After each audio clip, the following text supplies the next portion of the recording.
Welcome back to the only WordPress tutorial you will ever need.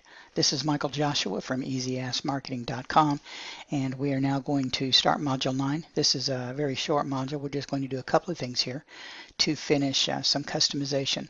These are some things we will change within the theme options. So first of all, let's go to the Appearance Resizable Theme Options, and we're going to look at the Favicon.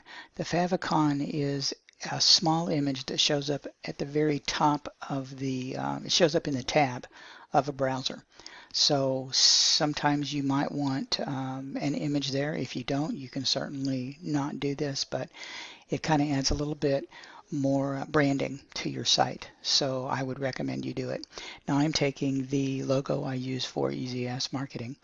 You take that logo or whichever image you want to use and use any photo editing software and resize it to 50 pixels by 50 pixels. That's the size it has to be to become a favicon. Then you'll go and upload it through the media just like you did up here before. You remember you have media and you have add new. When you did the header banner, you're going to do the same thing with the favicon. Load it up there and then click the edit button so you can grab the URL, and then you will take that URL and paste it right here. You're going to do the same steps you did when you put your header banner in. You're just going to put it right here. Just be sure when you get down to the bottom that you get down there and click save so that it's saved for the future.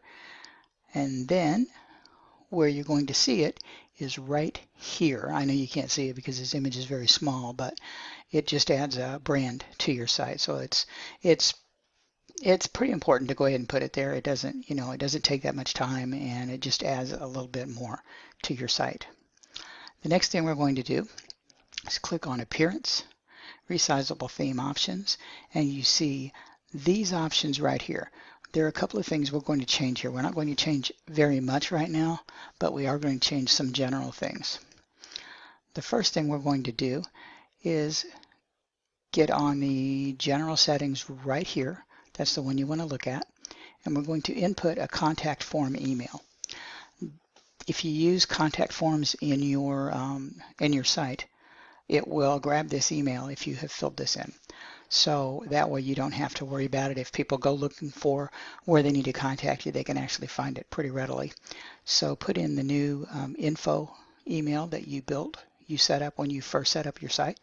Pop it in here, scroll down to the bottom and save it, and that's done. Next thing we're going to do is look at the navigation tab. We'll make no changes on the navigation tab. If you remember, these tabs are right here. We're going in order. We are going to look at the navigation tab. There's nothing you need to change there, so I would move on from there. You might look at that in the future. Then we're going to move to layout settings.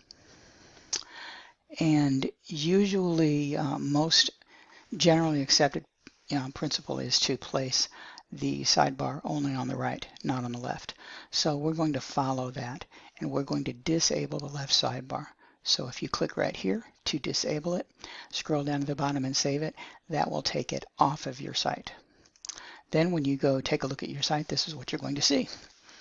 You see the left sidebar is gone. There's a little space here for the right sidebar. We are going to build that. We just haven't done it yet.